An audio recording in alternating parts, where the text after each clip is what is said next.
So that's an interesting one. There's a picture of Mick Dodson. We can move on from there. Okay, so in a sense then the Aboriginal person is not just connected to the land in that, well, we own this land and we'll put a fence around it and that's ours. It was theirs in the sense that that's where they existed. They were like a tree or anything else that was on that land, a rock or a mountain. They belonged to the land in that kind of way.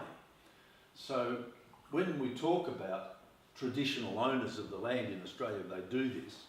The traditional owners of the land, which generally means the people we stole the land from. In fact, the idea of ownership would not occur to an Aboriginal. Just, you don't own the land. And you can see why you don't fight over territory. Why would you fight over territory? That's not me. It's like saying, I want your arm. Doesn't make any sense to say, I want somebody else's arm. Your head looks better than mine, I want that head.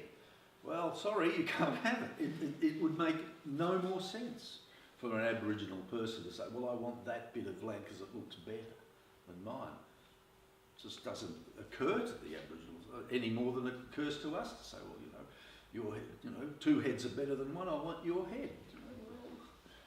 No, it doesn't make sense. So for the Aboriginal person, it's not ownership in that kind of convention. So Aboriginal religion. So say something about that. One thing that's often thought, and Durkheim is probably in some ways responsible for thinking about it in a kind of as a primitive form of religion. It was far from primitive. Depends on what you mean by primitive. Not like ours. If it's primitive because it's not like ours, well, yes, okay, then it is not like ours. But Durkheim did do the I suppose the work of showing us that and cataloguing certain kinds of things about Aboriginal religion. So he did us that service at least.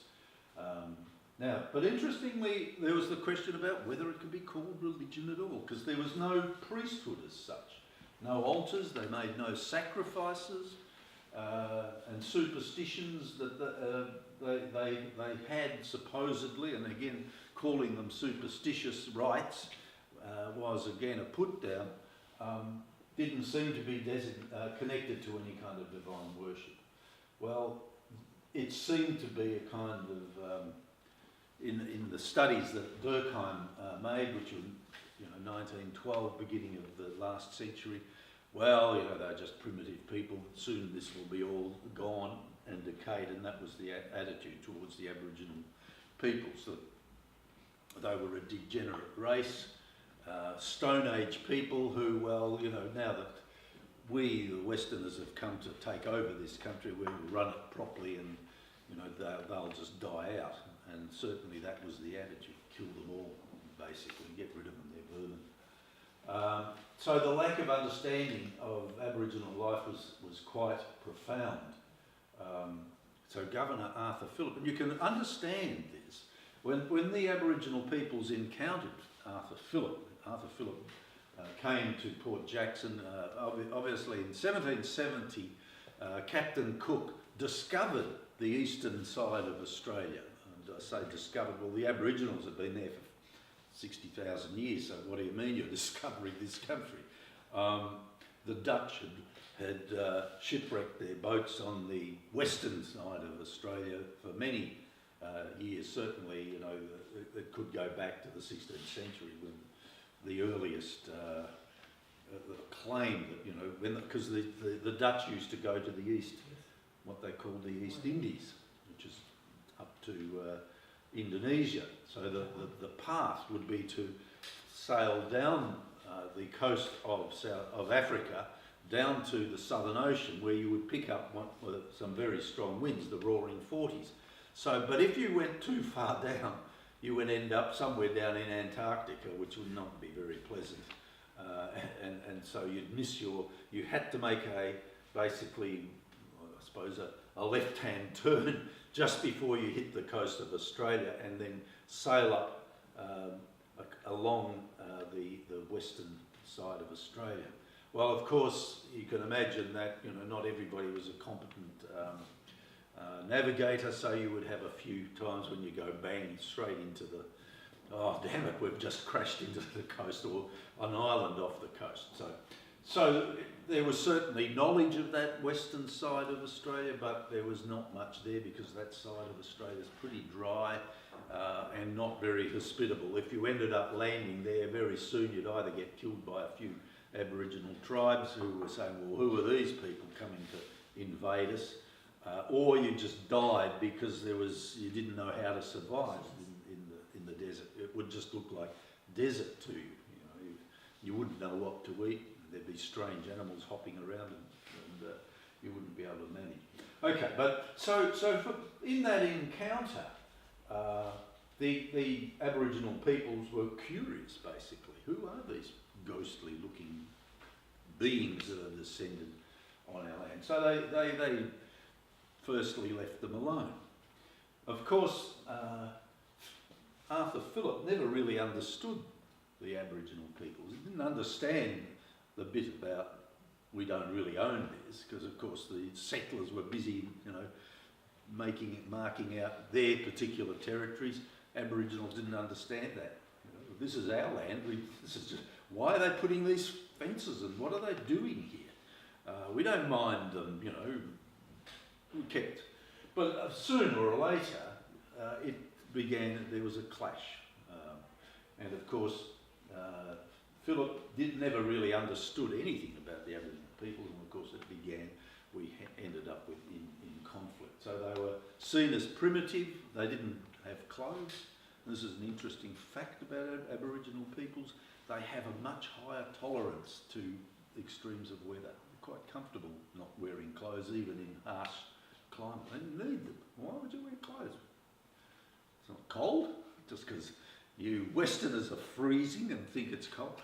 They didn't have that. Okay, so, is that the next one? Okay, so they were primitive, basically is what Durkheim brought them there, and he thought they were, believed that because they were based on the clan, that they were very primitive kinds of people. So the idea was that, well, if we understand and study these simple people, we will be able to understand a bit about our own origins. But of course they weren't exactly simple people, nor was the clan structure a simple structure at all. As I said, the kinship structure was extremely complex. So again, totemism is an important aspect of the ways in which Aboriginals identify themselves and with a particular group or species of fauna or flora in parts of the land.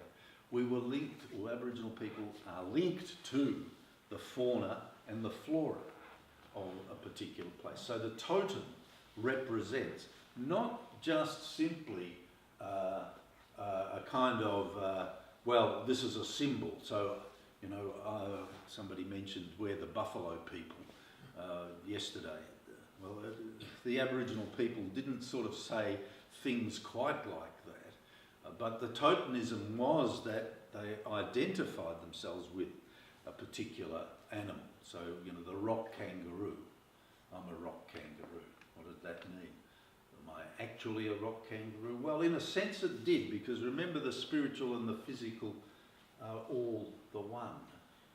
And so the sort of stories of the dream time and how you came to be part of this land also involved the flora and the fauna that were in that place.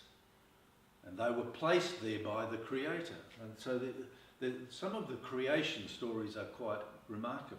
In fact, some of them are similar to the book of Genesis, which is really astonishing, given that these stories are, 40, 50,000 years old or older. And so what you have is, if you like, a well worked out theology in a sense. It's not primitive. It's not primitive. It's not well, you know, we've got a couple of stick figures and that's the best we can do. It's a stick figure theology, not like that. So the connection of totemism, the totemism is that an identification of connectedness to the fauna and flora of that place that is you. So, you know, in a real, remember that there's no kind of disconnect between, well, this is the place, this is me. No, they're one and the same. I can't be ripped out of place because that's ripping me out. It doesn't compute as an idea. So so this idea of totemism is very important. There's a couple of examples of that expression by different groups and different clans would have their own totems. So in fact, Aboriginal religion is extremely complex. It's not a simple form of religious life. Indeed, arguably, it was rich and sophisticated, and certainly Aboriginal religion is a living disproof of much of what Durkheim had to say. The distinction between the sacred and the profane doesn't exist for the Aboriginal people. The sacred and the profane are one and the same. So the land is sacred. My totem is sacred. I am sacred because I'm part of all of that. It's not, well, if I stand here, I'm standing in a sacred place. Well, in a sense, yes, there are sacred places, or particularly important spiritual places, that's true. But there's not really any kind of distinction between the sacredness. So in a sense, Aboriginal society is a function of Aboriginal religion. So interestingly, it's the religious aspect of what it is for the Aboriginal people to live in the dream time that makes the society what it is. In other words, the society exists because of the religion. So we need to abandon all kinds of preconceived notions and what a religious practice might be. And you have to understand what it is that they're doing from their particular perspective.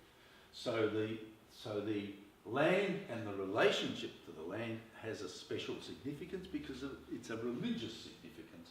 It's not just a place they belong to. So there's a sacredness about being in that place.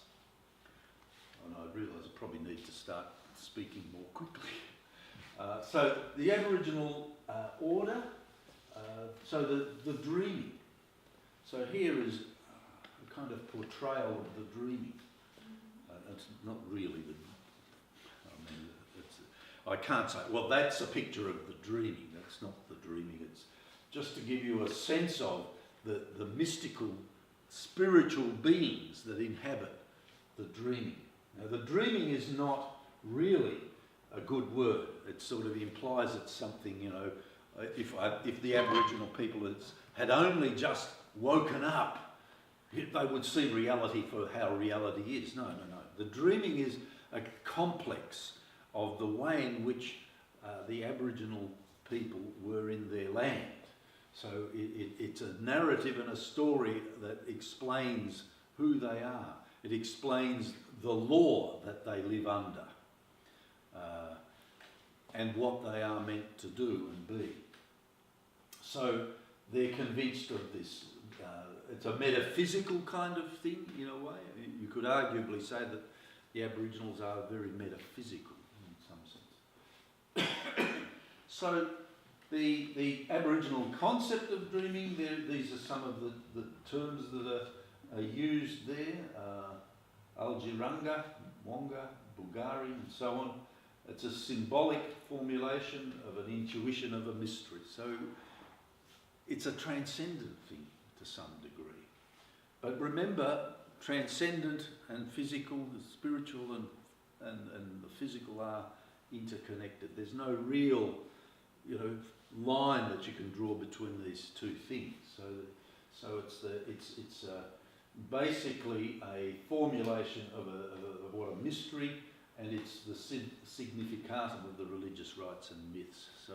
So in the rites and the sacred dances and whatever else are part of the connection that we make with the spiritual realm, which exists around us. So it's a way of connecting to that.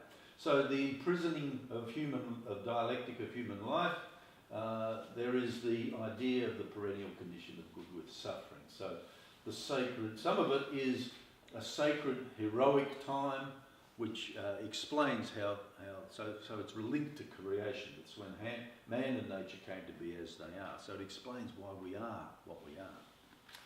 So the complexity of the dreaming, it conjures up that heroic time, a long way into the past, but also part of the present. Remember I said Aboriginal life was extremely stable. It went on. You think about that, if you've got we live in the Western world with this notion of continuous change. Change is good. Change is good. Aboriginal people, what do you mean change is good? What's change? It's the timelessness of the land which has been there for thousands of years. We've lived like this for thousands of years. We lived very well. It's a good life. Stable, unchanging. So you can see there, that the kind of historicity that we kind of in the West come to believe in, progress and change, and that we're progressing. What's that mean? We live in the moment. So it's many things in one. It's a narrative, a charter of things to come. So there is but it's not a charter as a looking to the future. But there are things still to happen, but these are things that are part of what is now. It's a logos. There is a logos here. Remember I mentioned the law. So there is a law that has been laid down that we are as human beings meant to follow. So the dreaming is partly an expression of that logos. So Aboriginal identity, so coming back to that, the idea that man's name, spirit and shadow are him in a sense which is not Western. Don't stand on an Aboriginal's shadow because you're hurting him. Well, you could be. The name of someone, you can't take liberties with a person's name. It's like taking liberties with their body. So you can't ask them. You shame them if you ask their name. There has to be a proper knowledge of someone before you can do that. You can't speak of someone in the name. Recently, very well-known Aboriginal artist died, and they now no longer refer to him by his full name. It's Dr. G. Unipingu. So it's Dr. G. You don't mention his first name. Why? Because that's intimately connected to him. You don't want him to be embarrassed or shamed by, he's passed to another realm. He's not there amongst the physically living. He's somewhere else in the dreaming, but he's not gone. So there is a sacredness about it. So threatening a man's shadow is threatening the man himself. And similarly, and this is a key thing, threatening the place from where he came, or where his spirit might go to, or his totem is to threaten that person. So the intimacy between place and the person is much more closely understood by the Aboriginal person as involving, the individual is not dissociated from all of those things. So there's a unity of all of those things, body, spirit, and so on. So the depth of the meaning, it's a very, as I've said before, these are connotations of having originated out of one's own eternity.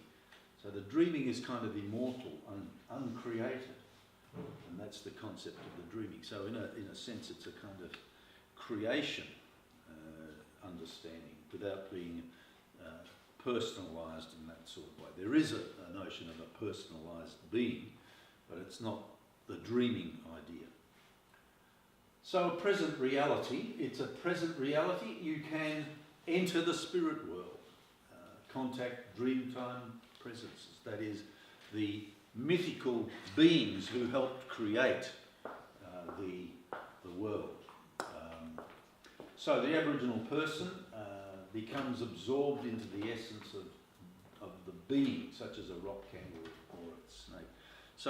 So you can become the rock kangaroo, but you become the rock kangaroo through absorbing into the essence, the spirit here. It's not, well, look, he's jumping around like this, so he thinks he's a rock kangaroo, silly Aboriginal, primitive person.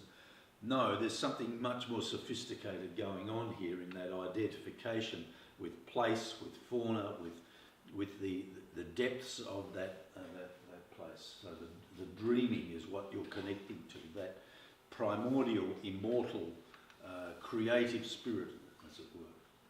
Okay, next one. So all of these things, land, sites, objects associated with the dreaming, make them have a sacred character. And so these places are incarnations of that dream time. They have a spiritual power then because they are these incarnations. And so you can see now why you don't let people go to your sacred sites.